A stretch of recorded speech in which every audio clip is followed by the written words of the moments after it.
Hey, welcome to our Mommy Baby series of the period of purple crying. We are the Children's Shelter. Nurse Family Partnership is in combination with the UT Health Science Center School of Nursing. That's a lot to say. Providing these Mommy Baby series. And what we do at Nurse Family Partnership is that we service first-time moms with registered nurse home visits. If they're Medicaid or WIC eligible, they're eligible for our program. It's completely free. We have nurses who support our clients all the way through their pregnancy until the baby turns 2 if they want to stay in that long. It's an amazing program. We've been in Bexar County for over 13 years, and we are over 40 years old as far as nationally. The Children's Shelter, it's an amazing place to be.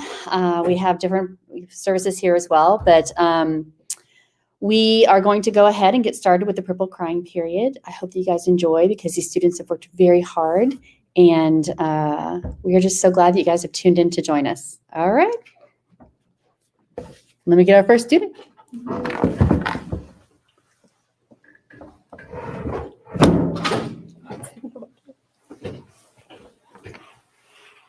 Hello, good morning. And as she mentioned, we are from the School of Nursing here at UT Health San Antonio. So today we're going to talk about a very important topic, which is the period of purple crying. So you might be wondering, what exactly is that? So I'm going to start off with the introduction. It's basically a program. It was created by an organization called the National Center on Shaken Baby Syndrome. And basically what they're trying to do is educate parents, caregivers, anyone that's really involved with the care of a baby, to educate them and let them understand that it's normal for babies to cry during the first few weeks of life. And you might be wondering, well, that's pretty standard, babies cry, but a lot of the times people don't understand why babies are crying, and this is completely normal. That's one of the main aims of this program, actually. So it actually has 2 main aims. One of them is to provide support for those parents and caregivers in their understanding of early infant crying. So this means that babies are going to be crying a lot during the first few months of life. And it's also aiming to prevent the incidence of shaken baby syndrome and abusive head trauma, which we'll get more into in the presentation later on. But basically, this is just to serve as the research behind it actually proves that educating these parents or caregivers actually reduces the incidences of this happening. So this is very key and very important to understand that this is a normal process, that it is completely fine to not know why your baby's crying, even though you've looked for everything. And this is just to help educate that this is normal. You shouldn't get frustrated, and that everything will be okay, just as long as we keep babies and families safe and educated. So I'm going to go ahead and move on to the next slide. I'll get someone else.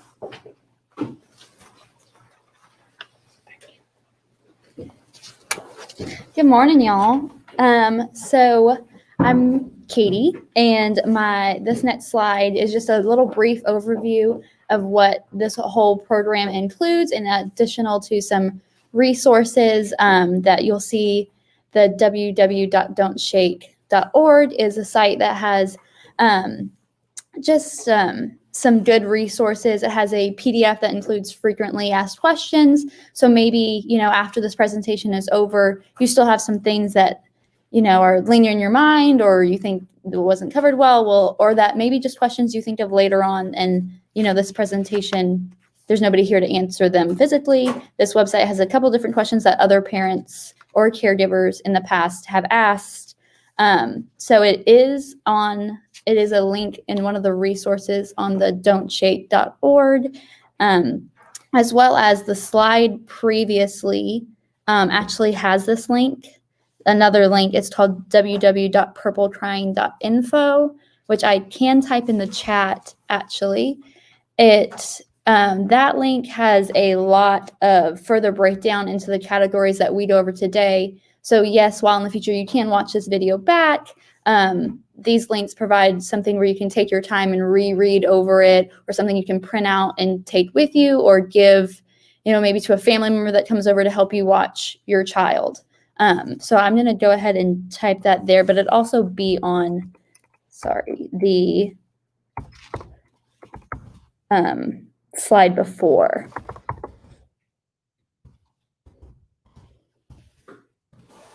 So I linked it in the chat as well. So this program overall that we're going to be going over includes a couple of different things. So the parental education before you leave the hospital about, infant crying patterns. So, different, ways that your baby will be crying, and after, as we'll talk about later, different cries you can sort of after a while pick up on, this cry means, oh, he's probably like hungry, and different things like that, that cues that parents pick up on throughout, the baby's different cries. And then also provides family support and education with home visits by nurses in the clinic with providers. And then it also has a public media campaign, which is some of the websites and links I talked about. The National Center on Shaken Baby Syndrome, I apologize, also has an app for parents that they can take with them and download onto their phone that helps as well. And all these things that are further broken down onto this app are most of the things that we're going to be going over today. So I'll go ahead and move on to the next slide and let the next person come on up. There we go.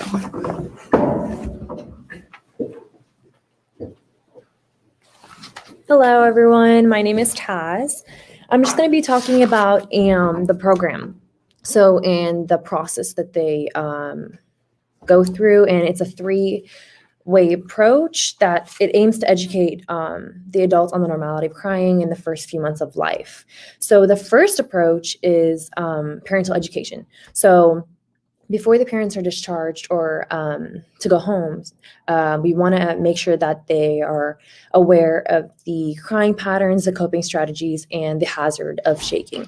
And we also want to understand the second approach, which is the family support and education. And nurses can visit homes and everything. And then the third approach is public media, so response to the crying.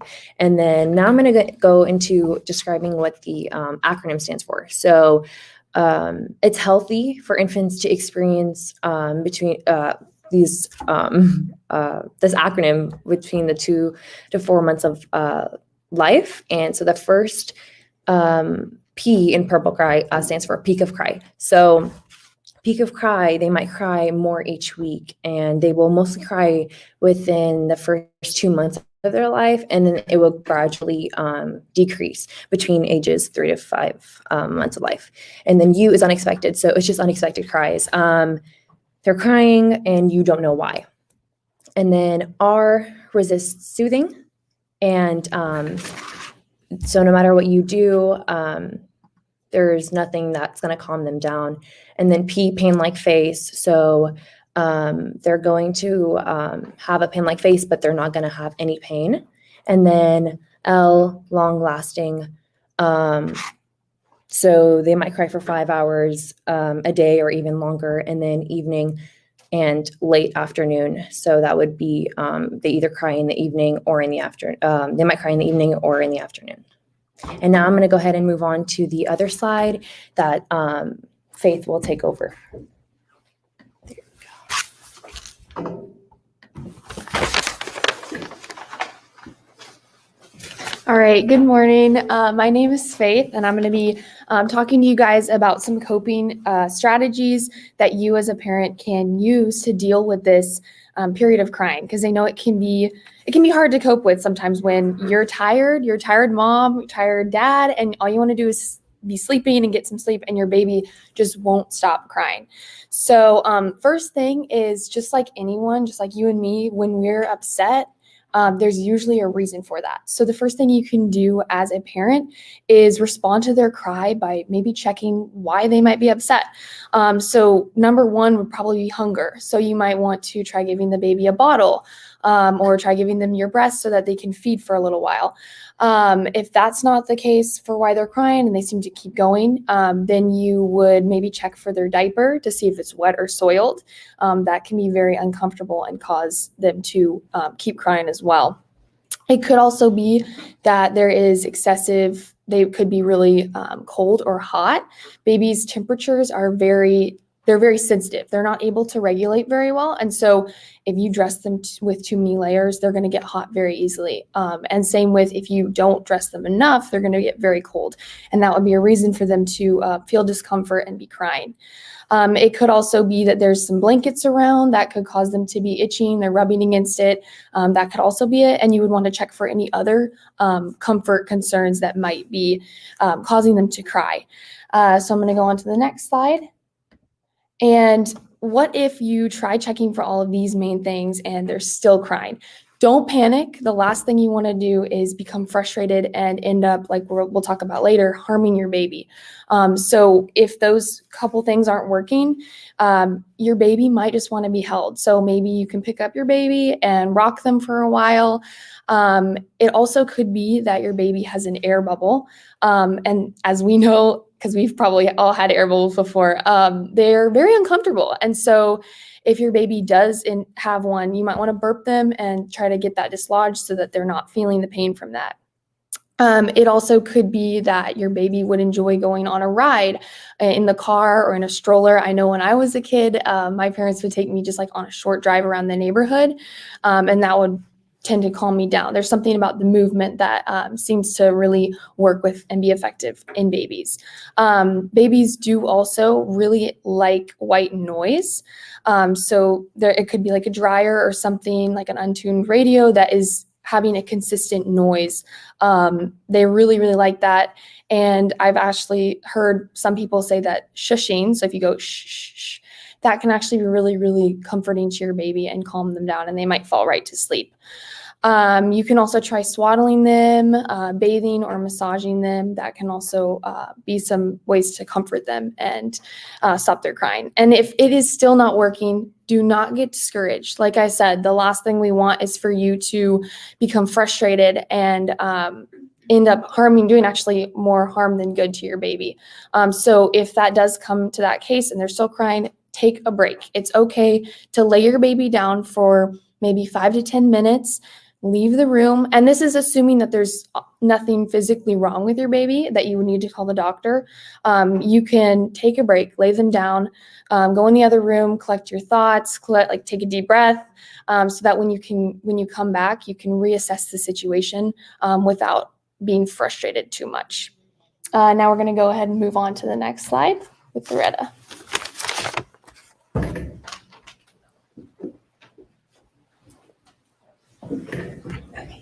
Hello, my name is Loretta, and today I want to talk to you about other things that can make your baby cry. So there are things that can make the child cry that you cannot physically see, such as if they have a wet diaper or if they're in pain. But they can have an upset stomach, so their tummy could be upset. They could have what we call acid reflux. So the acid from their stomach is coming back into their mouth, and that can be painful and irritating. They could have ear infections, or they could just have a bunch of air bubbles, like Faith had mentioned, from needing to be burped. That causes a lot of irritation, and you may not know it. Even if they burp, they could still have those air bubbles in there, and it could continue causing that irritation. Or they could just not be able to pass gas, and that's frustrating for them as well. So you can actually take your baby and lie them on your lap, with them laying on their stomach on your lap, and then you can support their head and pat them on their back, and that sometimes helps them pass that gas. So these are all things that we would like you to look out for, and if you feel like those are measures that are occurring and you feel like you just don't know what else to do with your baby, and these are things that you think might be happening, you should go ahead and just call your provider. It's always better to be safe than sorry.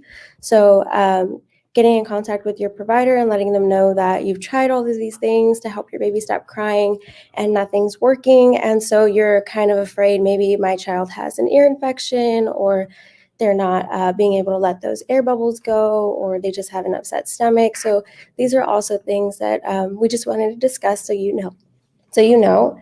So I'm going to go ahead and go to the next slide. And thank you.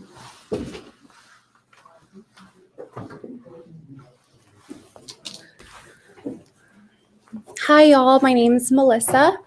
I'm going to be going over why shaking a baby is so dangerous. So you might be wondering, okay, we're teaching you guys the importance of not getting overly frustrated with your baby. Why is that so important? So shaking a baby will result in a condition in your child called a shaken baby syndrome.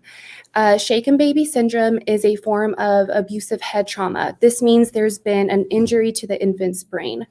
When the infant or toddler is shaken, the brain bounces and hits. It can bounce back and forth in their skull, and it hits the skull. And this can cause bruising, swelling, pressure, and bleeding in the brain. There are large veins that run alongside the outside of the brain. So if these tear because of the shaking, this can lead to even further bleeding, even more increased pressure and swelling. The end result of shaking a baby is permanent brain damage and sometimes even death. So shaking an infant, it also causes other injuries such as damage to the neck, the spine, the eyes, and as you can imagine, this can lead to blindness, seizures, learning disabilities, physical disabilities, a coma, and as we spoke of earlier, irreversible brain damage. Irreversible brain damage means once there is an injury to your infant's brain, there isn't anything that can be done to fix that injury.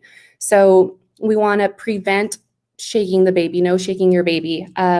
As Faith said earlier in the presentation, it's okay to step away from your baby for 5 to 10 minutes and let them cry for a little bit. It's not going to harm them. And step away and collect your thoughts, collect yourself, just to give yourself a little break, and then you can come back without treating your baby in a way that could potentially cause brain damage. So the most common reason for shaking a baby is the baby would not stop crying or fuzzing. And the point of this presentation is to educate y'all that this is totally 100% normal. A baby's crying is normal, so don't shake your baby. Again, it's easy to get overwhelmed, but it's also important to keep your baby's health in the forefront of your mind at all times.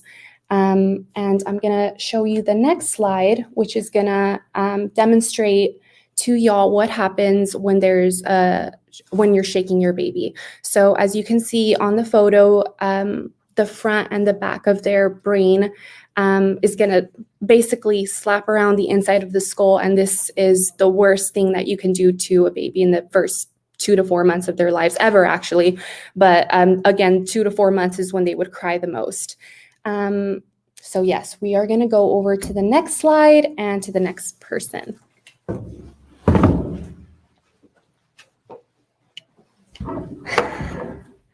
Hello, my name is Savannah, and I'm just going to kind of sum up everything that we just said. There's one thing I'd like to add that we learned in class like not that long ago, is that everything that we just talked about, checking for their stomach, checking their diaper, making sure, everything that we just went over in this slide. If you can't figure out what's wrong with your baby, one thing that you can do is just completely undress them, because you might have like your hair wrapped around their ankle or wrapped around their finger, and it's like they're so little and there's so many things going on, and they're kind of always bundled up, that like if you undress them and look, there might be something going on there. So that can be something else that you can check for. But the main takeaway is that it's completely normal that babies are going to be crying a lot. If you have no way to express how you're feeling or what's wrong, you might cry a lot too. And it's also really okay, and it's encouraged to ask for help, because it can be frustrating to spend all your time with someone who's crying nonstop. So if you have, a partner or a grandparent or a sibling or a friend or somebody that could come over even just for an hour, so you can take a step back, because it is frustrating, and we want to avoid shaking our baby or doing anything that could harm them, potentially, cause death, as something as serious as shaking your baby. So again, just a reminder, it's completely normal and okay to, as long as the baby is safe, take a step back and have a breather and maybe call somebody and just, vent or take care of yourself, because, if you're not taking care of yourself, then you won't be able to take care of your baby. And remember that this is going to end. It's not going to be like this forever. So the reason why it's called the period of the purple cry is because it has a beginning and an end. And so remind yourself that this is just temporary, and you will get through this, and it's not going to last forever. and reach out. And there are so many resources if you need to cope, put yourself, first too, like prioritize your own mental health, because this is hard. Like taking care of a baby is hard, and it shouldn't be something that you have to do alone. So there's like the Facebook page that's linked here, and the Twitter page, and just reach out if you need someone. And so I will let Angela take over.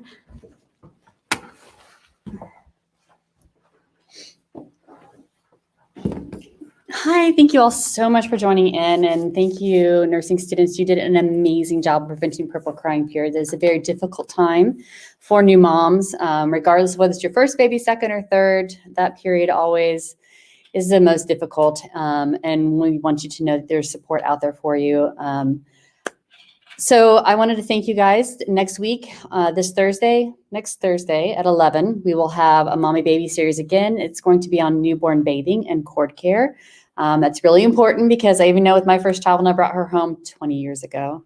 I know I'm 15. I'm just kidding. Anyways, handling that baby, it took two of us just to like bathe the baby because we're so scared. So the students are going to come and present on that, and they're going to do an amazing job. I have no doubt and full confidence in them.